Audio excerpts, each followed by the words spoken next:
Assalamualaikum warahmatullahi wabarakatuh. Perkenalkan, nama saya Muhammad Rizkon Fatillah dengan NPM 19630804 kelas 6 CTI regular pagi Banjarmasin. Di sini saya ingin mempresentasikan mata kuliah manajemen perangkat lunak tentang manajemen waktu proyek pada bab 5. Langsung saja, yang pertama ada manajemen waktu proyek. Dilihat dari fase proyek, penerapan manajemen waktu proyek lebih banyak diterapkan pada fase planning dan selebihnya pada fase controlling. Kegiatan manajemen waktu proyek pada fase planning meliputi mendefinisikan aktivitas, pengurutan aktivitas, estimasi lama aktivitas, dan penyusunan jadwal proyek. Sedangkan pada fase controlling, kegiatannya adalah pengendalian jadwal proyek. Pertama, mendefinisikan aktivitas atau activity definition merupakan kegiatan untuk mengidentifikasi dan mendefinisikan aktivitas atau pekerjaan apa saja yang akan dikerjakan pada proyek. Daftar aktivitas ini dapat mengacu pada WBS atau Work Breakdown Structure yang telah disusun sebelumnya pada manajemen scope. Lalu, pengurutan aktivitas atau activity sequencing. Setelah kita mendefinisikan aktivitas proyek, langkah berikutnya adalah membuat urutan aktivitas yang merupakan detail dari WBS, detail deskripsi produk, asumsi, dan batasan-batasan untuk menentukan hubungan antara aktivitas. Termasuk dalam hal ini penjelasan tentang ketergantungan dan perbedaan bentuk ketergantungan.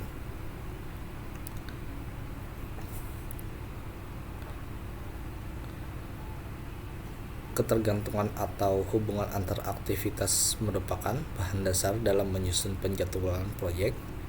Di sini terdapat 3 aturan dasar dalam menyusun urutan aktivitas. Yang pertama, ketergantungan mandatory atau mandatory dependencies, yaitu ketergantungan yang tidak dapat dipisahkan antara aktivitas atau pekerjaan. Yang kedua, ada ketergantungan lepas atau discretionary dependencies, yaitu ketergantungan yang ditentukan oleh tim proyek. Lalu yang ketiga, ketergantungan eksternal atau external dependencies, yaitu ketergantungan antara aktivitas proyek dengan aktivitas non-proyek. Di sini ada alat bantu yang biasanya digunakan dalam menyusun urutan aktivitas. Salah satunya adalah diagram jaringan proyek atau project network diagrams dan precedence diagramming method atau PDM. Diagram jaringan proyek adalah skema yang menunjukkan hubungan logis atau urutan aktivitas-aktivitas proyek menggunakan metode AOA atau Activity on Arrow atau ADM, Arrow Diagram Method. Lalu ada suatu diagram jaringan proyek, yaitu suatu aktivitas disimbolkan dengan anak panah atau arrow sekaligus menunjukkan aliran kerja dan dihubungkan pada suatu titik yang disebut dengan node untuk menggambarkan urutan aktivitas. Node ini sekaligus menjelaskan titik mulai dan titik selesainya suatu aktivitas. Setelah node diberi nomor secara urut, nomor node pertama yaitu nomor 1 menunjukkan awal proyek dan nomor node terakhir menunjukkan akhir proyek. Di sini ada diagram jaringan proyeknya. Contohnya, misalkan sudah kita ketahui pekerjaan proyek sebagai berikut. Di sini nama aktivitasnya, lalu ada kode aktivitasnya A B C D E F G H I J, aktivitas yang mendahului, lalu ada durasi atau harinya, berapa hari pekerjaan itu. Dan di sini ada diagram jaringan proyeknya dengan metode AOA atau ADM dari tabel pekerjaan tersebut dengan sebagai berikut. Di sini yang pertama itu ada burst, di mana pada kode aktivitas A, B, dan C itu dikerjakan secara bersamaan. Lalu di sini ada A sama dengan 1. Pada sama dengan 1 ini maksudnya adalah durasi harinya. Jadi A sama dengan 1 berarti pada aktivitas yang pertama, yang A ada 1 hari, aktivitas yang B kedua selama 2 hari, yang C selama 3 hari. Lalu aktivitas yang keempat yaitu D sama dengan 4. Aktivitas D ini tidak bisa aktivitas D sama dengan 4, aktivitas E sama dengan 5 yaitu 5 hari, F nya 4 hari, dan G 6 hari. Lalu ada aktivitas H yang sama dengan 6 hari ini. Untuk aktivitas H tidak bisa dilanjutkan jika aktivitas D dan E ini belum selesai. Jadi pada dua-dua ini harus selesai agar aktivitas H bisa dilanjutkan. Begitu juga yang lainnya, yang seperti ini ada merging, di mana aktivitas yang sebelumnya akan berkumpul pada satu titik pada akhirnya. Lalu di sini ada aktivitas J bagian akhirnya. Pada bagian akhir ini tidak bisa pada bagian J ini tidak bisa bisa dimulai jika aktivitas H, F, dan I itu tidak selesai. Jadi H, F, dan I ini harus selesai semuanya. Lalu pada bagian 8 di sini itu artinya sudah selesai.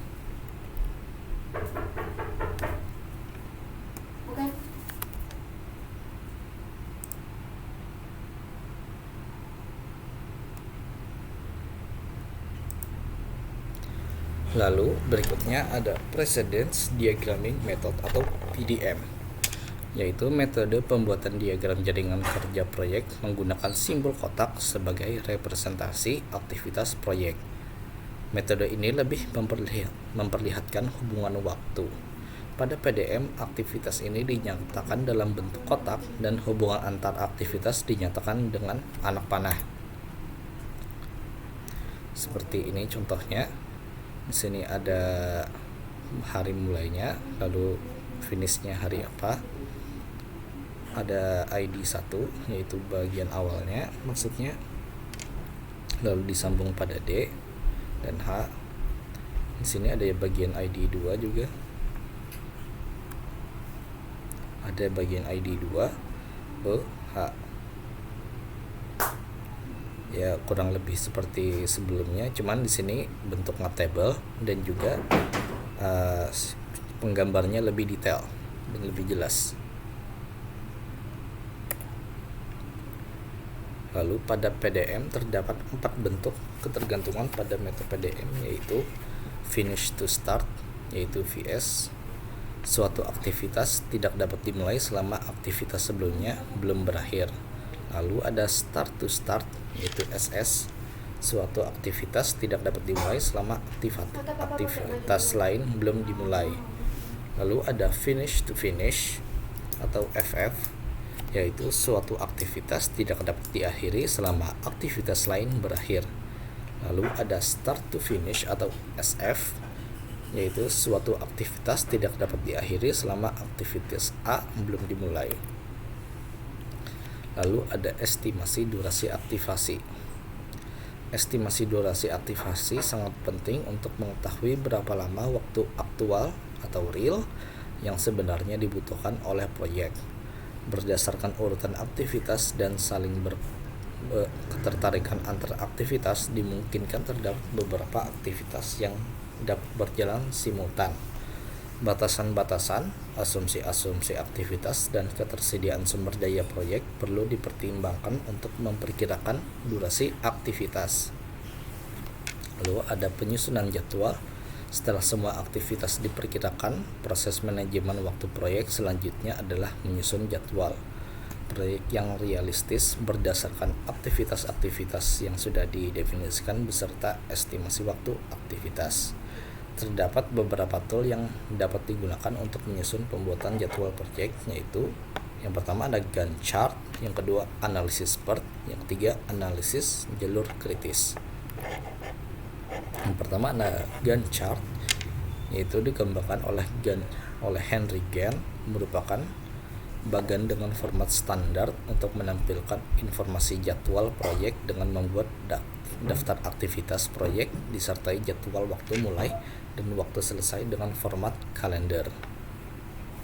Contohnya seperti yang ini ya. Ini ada jadwal tanggalnya, ada aktivitas yang akan dijalankannya, ada tanda panah untuk kelanjutan pada aktivitasnya. Di sini ada tanggal-tanggalnya atau hari-harinya. Lalu berikutnya penggambaran contohnya secara lebih detail seperti ini. Nah, pada software manajemen Gantt chart di sini ada juga sudah berapa persen aktivitas evaluasi yang sudah dikerjakan. Jika sudah 100% berarti aktivitas tersebut sudah selesai.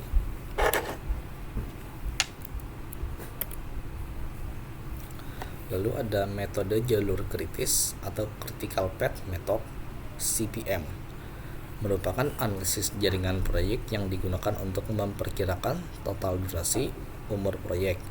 Jalur ini merupakan jalur terpanjang pada diagram jaringan dan memiliki slack atau float minimal. Slack atau float adalah sejumlah waktu tunda aktivitas atau waktu kelonggaran tanpa menunda atau mengganggu selesainya proyek secara keseluruhan. Metode jalur kritis contohnya seperti ini.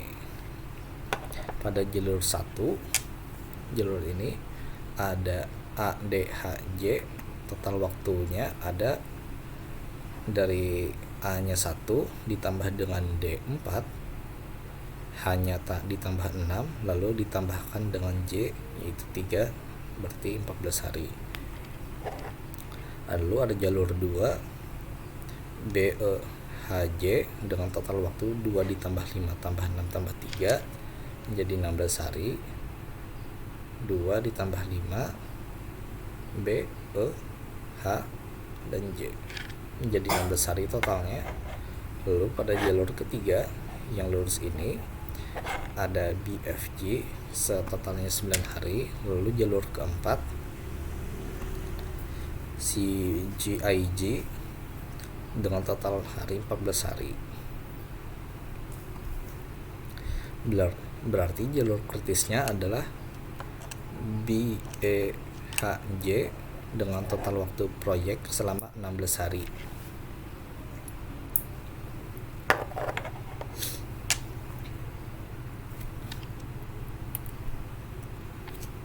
Lalu ada cara menghitung free float dan total float untuk menghitung waktu kritis.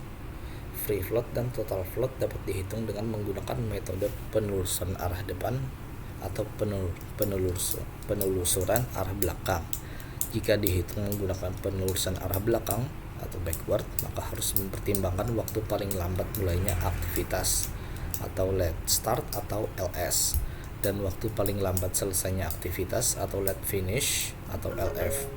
Jika menggunakan penelusuran arah depan forward, maka harus mempertimbangkan waktu paling cepat mulainya aktivitas early start atau ES, dan waktu paling cepat selesainya aktivitas atau early finish atau EF.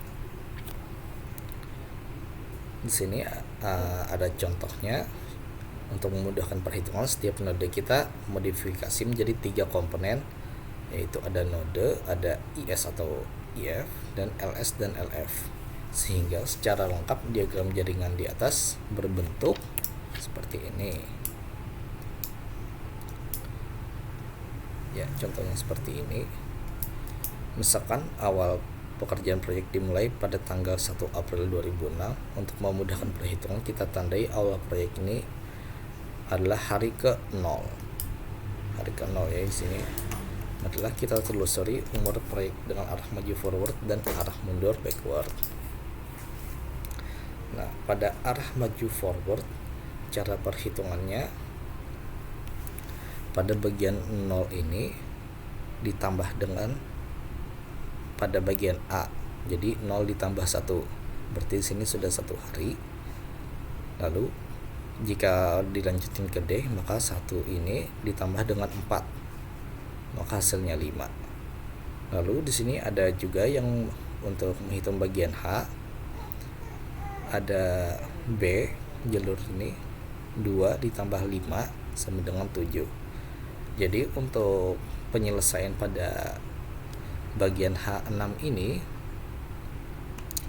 memerlukan waktu 7 hari, di mana kita harus mencari waktu yang paling lama dan penyelesaiannya.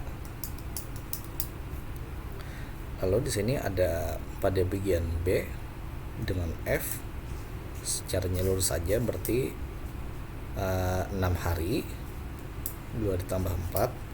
Lalu pada bagian bawah ada 3 ditambah dengan 6 ditambah dengan 2.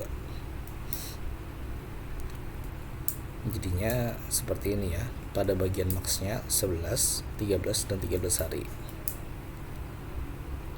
13, 6 dan 11 hari. Lalu perhitungannya untuk mencari nilai maksimal dari Y-nya, kita ambil jika bagian atas itu perlu 13 hari, di tengah perlu 6 hari, dan di bawah bagiannya 11 hari, maka kita perlu mengambil hari yang paling lama, yaitu 13.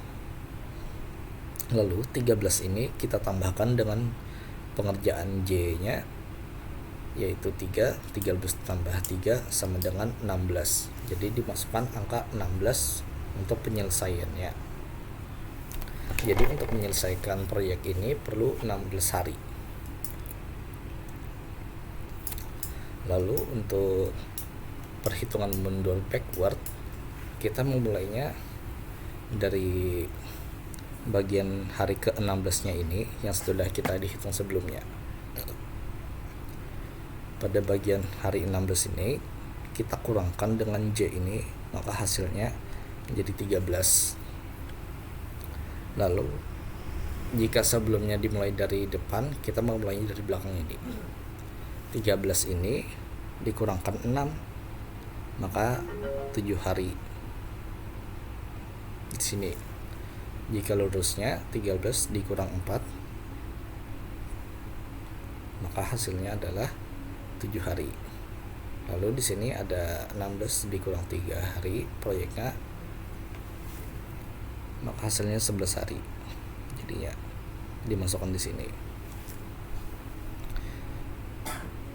Lalu 11 hari ini dikurang dengan 6 hari ini, maka hasilnya menjadi 5 hari. Lalu untuk mencari minimalnya, di sini kan ada 2 cabang, yaitu 7 ini dikurang dengan 5 ini, maka hasilnya 2 hari. Lalu pada bagian lurus ini 13 ini dikurang 4, maka hasilnya 9. Untuk perhitungan mundur, kita mengambil pada yang 2 ini, yang lebih sedikit. Jadi minimal di sininya adalah 2 hari.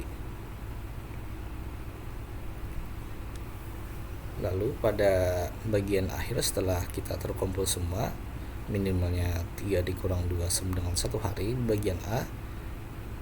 Di bagian B 0 karena dihitungnya dari minimal ini, dan di bagian C ada sisa 2 hari.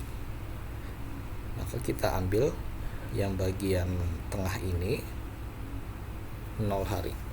Jadi penentuan minimal perhitungan mundur backwardnya dari kita mengambil yang Ini yang tengah ini yang sudah kita tandai dengan bold yang tebal.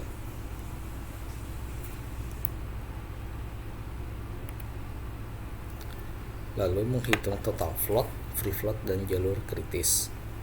Untuk perhitungannya masing-masing, pertama total float itu dihitung dengan late finishnya dikurang early start dikurang durasi. Untuk free float yaitu early finish dikurang early start dikurang durasi.